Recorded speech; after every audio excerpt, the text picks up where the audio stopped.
Record मतदान, मचा घमासान।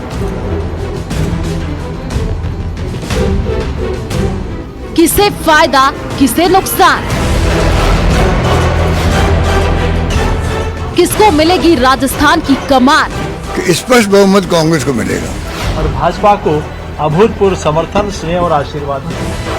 किसके दावों में दम?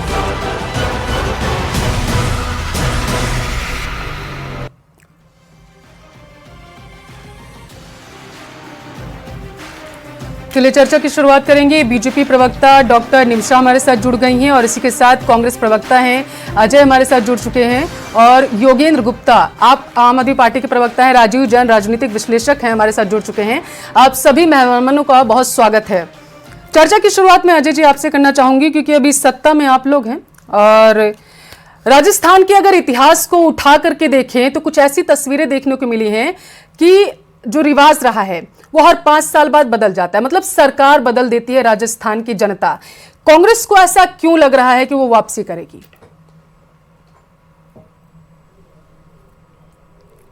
देखिए पल्लवी जी, राजस्थान में इस बार कांग्रेस पार्टी रिवाज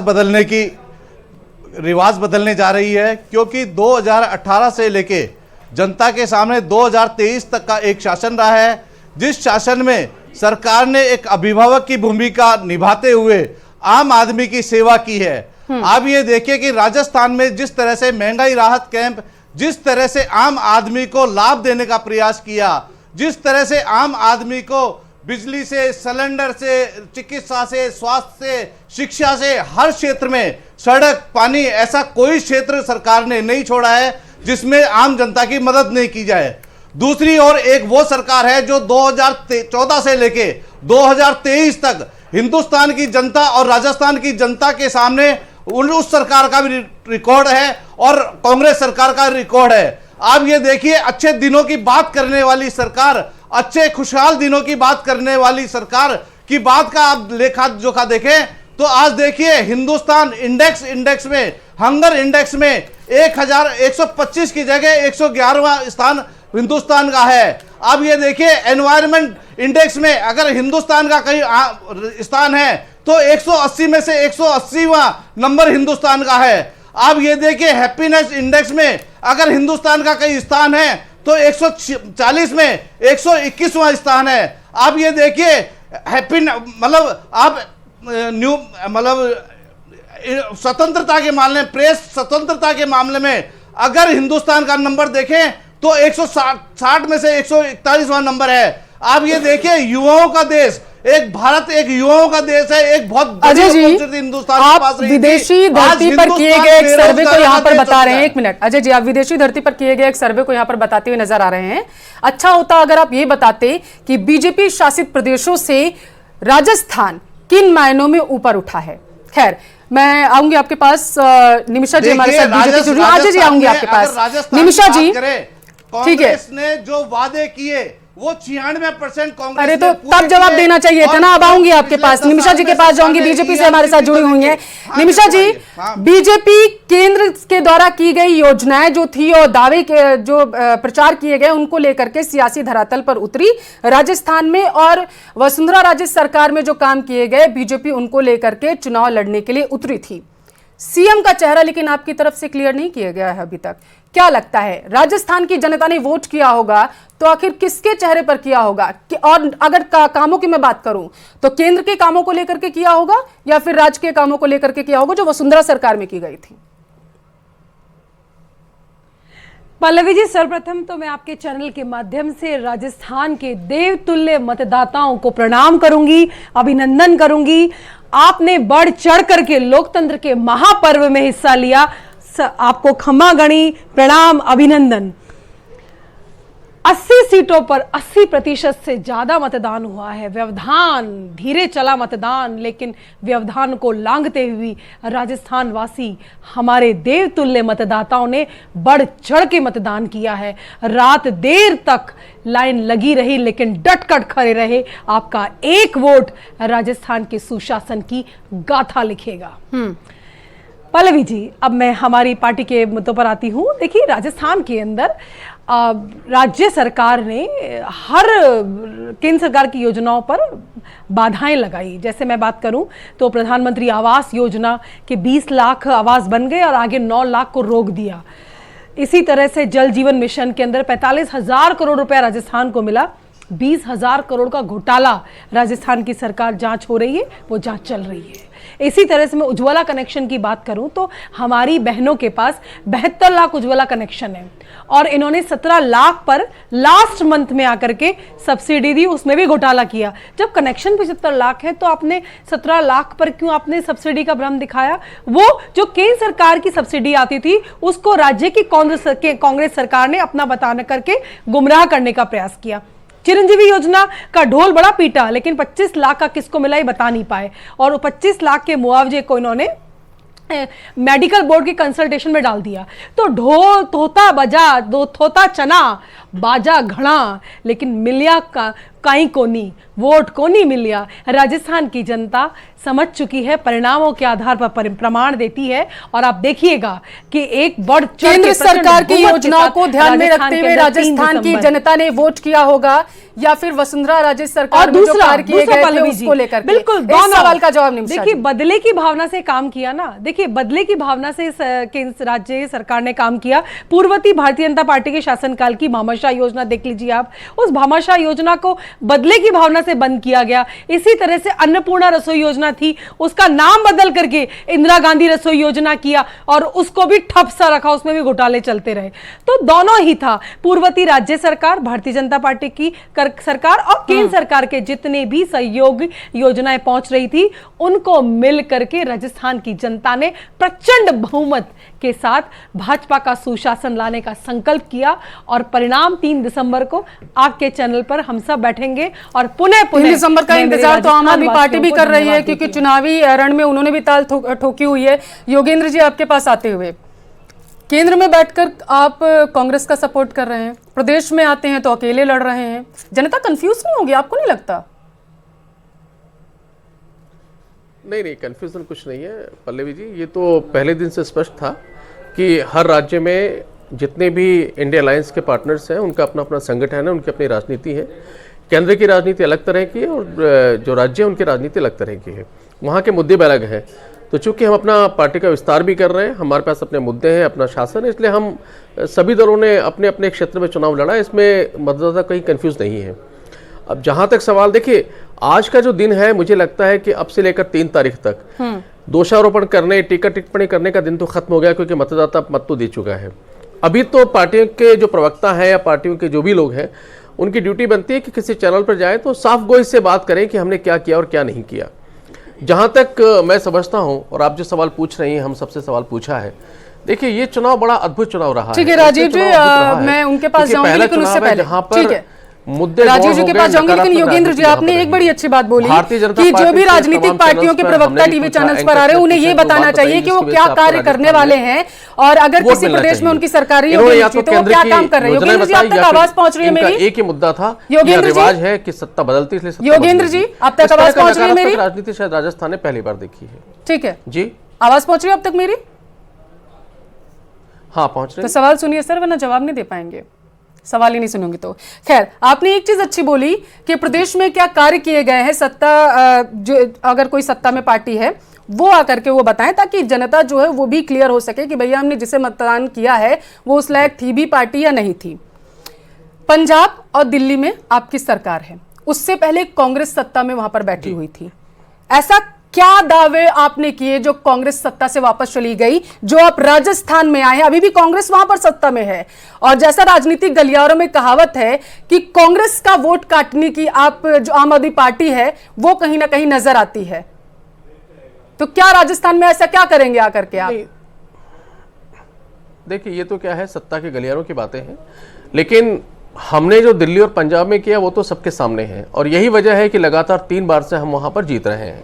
अगर राजस्थान में इन दोनों दलों ने कभी भी कोई अच्छा काम किया होता तो इनकी सरकार आज के पहले रिपीट हो चुकी होती। राजस्थान में इनकी सरकार रिपीट नहीं होती, इसका सीधा सा मतलब है कि जनता ना भाजपा से खुश है और ना ही मेरा कांग्रेस से सवाल खुश है। यही था, अगर होता है जनता तो दिल्ली की कंफ्यूज तरफ हो जाएगी। राजीव जी, आपके पास आते हुए, राजस्थान में त्रिकोणीय मामला कहीं ना कहीं क्या आपको लग रहा है कि बन रहा है? आम आदमी पार्टी भी है, छोटे मोटे दल भी एक्टिव हो चुके हैं, कांग्रेस और बीजेपी तो बड़ी पार्टियां पहले से ही वहां पर मौजूद हैं। त्रिकोणीय मामला आपको लग रहा है? और जैसा कि राजीव जी कह रहे हैं कि अगर दोनों पार्टियों ने काम किए होते तो ऐसा माहौल ही नहीं बनता, हम आते ही नहीं वहां पर प्रदेश में लड़ने के लिए। तो आपको क्या लग रहा है, पहले तो ये बताइएगा, कंफ्यूज होगी जनता या नहीं होगी? एक तरफ कह रहे हैं कि कांग्रेस जो है और बीजेपी ने काम नहीं किया, दूसरी तरफ ये भी कह रहे हैं कि हाँ ठीक है, केंद्र में काम किया होगा तो वो देख लेंगे। देखिए पल्लवी जी, त्रिकोणीय मुकाबला तो राजस्थान में कहीं है नहीं। ज्यादातर कुछ सीटों पे, 180 सीटों पे तो मैं ये मानता हूँ कि मुख्य मुकाबले में भारतीय जनता पार्टी और कांग्रेस के बीच ही मुकाबला है। जो तीसरे मोर्चे की आप बात कर रही हैं, उनकी उपस्थिति तो बहुत कम नजर आई, वो उस तरीके से लड़ भी नहीं पाए। पूरे राजस्थान की 200 सीटों में से देखा जाए 199 पे चुनाव हुए हैं, तो निश्चित तौर पे 180 पर तो सीधा मुकाबला कांग्रेस और भाजपा के बीच ही है। बाकी 20 सीटों पे हो सकता है कि जो छोटे दल, जैसा आपने कहा, आम आदमी पार्टी, आरएलपी है, बसपा है या निर्दलीय है, वो अपना एक मुकाबला अपने स्तर पे ही उनके उम्मीदवार लड़ रहे हैं। पार्टी के स्तर पर तो कहीं ऐसा नजर नहीं आया कि आम आदमी पार्टी कोई किसी मुकाबले में कहीं है या और दल हैं। तो निश्चित तौर पे अभी मैं कांग्रेस के प्रवक्ता और बीजेपी के प्रवक्ता दोनों को सुन रहा था, जो अपने अपने सरकार के काम बता रहे थे। निश्चित तौर पे कांग्रेस के प्रवक्ता का जो सरकार के काम है उनका उल्लेख किया, वो वाकई अच्छे हैं, इसमें कोई दोहराई नहीं। लेकिन कांग्रेस के साथ सबसे बड़ी मुसीबत क्या हुई कि इसके शासन में कहीं भ्रष्टाचार, पेपर लीक या अन्य इस तरीके की घटनाएं हुई जो काफी कांग्रेस को नुकसान पहुंचाएंगी। और जो इनके विधायक रहे, स्थानीय विधायक जिनको कांग्रेस पार्टी ने रिपीट कर दिया, चुनाव मैदान में उतार दिया, उनके जो एंटी इनकम्बेंसी है वो एक नुकसानदायक है। और भाजपा ने जहां तक है कि कांग्रेस के जो घोटाले या उस तरीके की चीजें हैं उनको कहीं बुनाया नहीं चुनावी मैदान में उस ढंग से। वो ध्रुवीकरण के मुद्दे को ज्यादा उन्होंने उछाला, उसका उनको थोड़ा बहुत एक कहीं ना कहीं किन्हीं सीटों पर बेनिफिट भी मिलता दिख रहा है। अभी निमिषा जी कह रही थी, आपने उनसे पूछा भी वसुंधरा राजे सरकार के काम, तो निश्चित तौर पर वसुंधरा राजे के सरकार के कोई काम को गिना नहीं पाई। वो 1-2 काम, अन्नपूर्णा रसोई और भामाशाह योजना, इन्हीं का उल्लेख करती रही। जबकि मैं दावे के साथ ही कह सकता हूँ कि 2013 से 2018 के शासन में भाजपा एक बड़े बम्पर बहुमत से 163 सीटों के साथ सत्ता में थी। उन 5 सालों में कोई काम सरकार ने ऐसा कुछ नहीं किया जो जनता को राहत पहुंचा सके। तभी तो 2018 के चुनावों में हर जगह ये नारा लगा था कि मोदी तुझसे बैर नहीं, और बाकी आप देख लीजिए। तो उसके पीछे एक जो धारणा थी लोगों की कि वसुंधरा राजे के शासन में ऐसा कोई उल्लेखनीय काम दिखता हुआ नहीं हुआ। जबकि विकास के जो काम होने चाहिए, जो शहरी विकास है, जयपुर में 2013 से 2018 तक कोई ना पुल बना, ना कोई नई सड़क बनी। जबकि कांग्रेस के शासन में उससे पहले 2008 से 2013 काफी बड़ा डेवलपमेंट के काम हुए, मेट्रो तक आई। मेट्रो को ये भाजपा वाले कुछ जो इनकी सरकार थी वसुंधरा जी की, वो चीज को बहुत डिग्नाई करती रही। जबकि प्रधानमंत्री इस पर जोर देते रहे जब उनका केंद्र सरकार बनी कि छोटे शहरों में भी मेट्रो का विस्तार या होनी चाहिए। तो इस दोनों की जो तुलना करें तो कांग्रेस में तो जो स्थानीय विधायकों के प्रति जो नाराजगी है उसका फायदा भाजपा उठाती दिख रही है। और जो कांग्रेस के काम, ये भाजपा के बिल्कुल बीजेपी उठाती है जरूर दिख रही है। और बीजेपी ने सीधे टारगेट करने की कोशिश इस बार आधी आबादी यानी कि महिलाओं को की है, और दूसरी तरफ किसानों को टारगेट करने की कोशिश यहां पर बीजेपी की तरफ से की गई। हालांकि कांग्रेस भी पीछे नहीं रही है। अजय जी, बड़ा साधने की कोशिश की है आप लोगों ने, किसानों को ब्याज मुक्त कर्ज देने की जो आप लोगों ने बात कही है, अपने जो 7 गारंटियां दी थी, उससे क्या लगता है किसान जो हैं वो प्रभावित हो जाएंगे?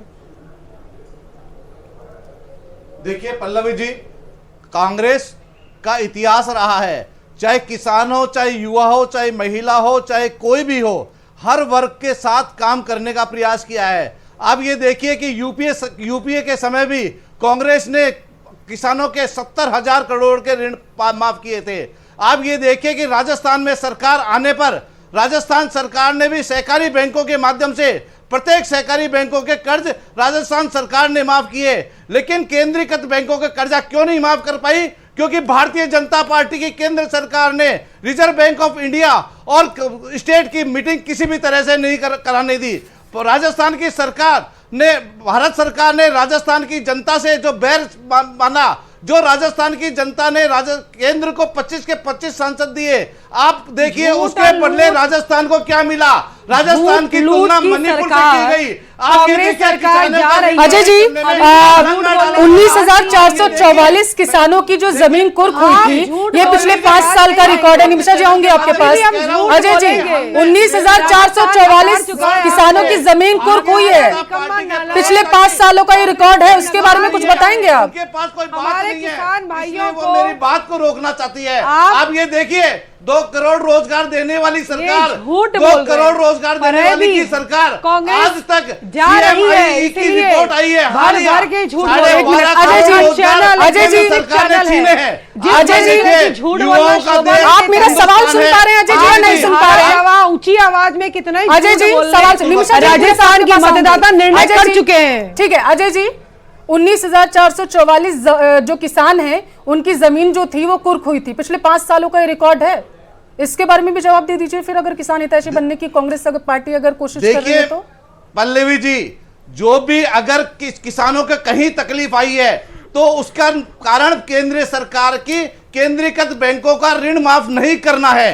आप पल्लवी जी मेरी बात सुनिए, आपने पिछली बार भी मेरी बात अंतर्राष्ट्रीय पिछले 5 साल से आप लोग सत्ता में हैं और आप ये कहना चाहते हैं कि कांग्रेस हाथ पर हाथ धरे बैठी हुई थी, वो ये कोशिश कर रही थी कि केंद्र में बैठी सरकार कोशिश करे आकर के 19,444 किसानों की जो जमीन कुर्क हुई है उसके लिए जिम्मेदार केंद्र सरकार है। कमाल कर रहे हैं आप अजय जी।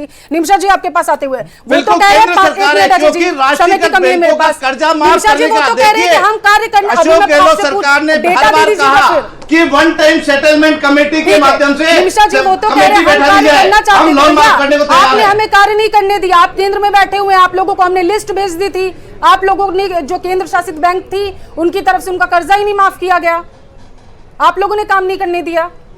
10 दिन में कर्जा माफ हो जाएगा, ये घोषणा किसने की थी? संपूर्ण कर्जा माफ हो जाएगा 55 लाख किसानों को, ये घोषणा करने वाले कांग्रेस के मुखिया। और उसके बाद क्या किया? जमीन आपने कुर्की की उनकी, और उनको कृषि कनेक्शन नहीं दिया।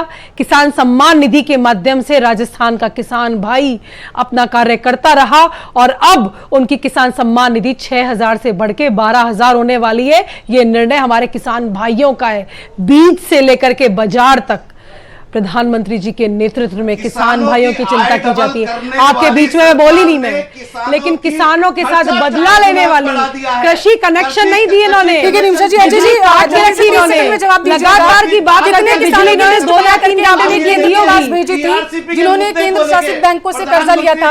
अजय जी, अजय जी समय की कमी है, 82 लाख ये रैली नहीं है आपकी इस तरीके से बयान किसान भाई है। 82 लाख। निमिषा जी प्लीज समय की कमी है, अजय जी जल्दी से जवाब दीजिएगा 30 सेकंड में कि कितने किसानों की आपने लिस्ट बना करके केंद्र सरकार को भेजा था?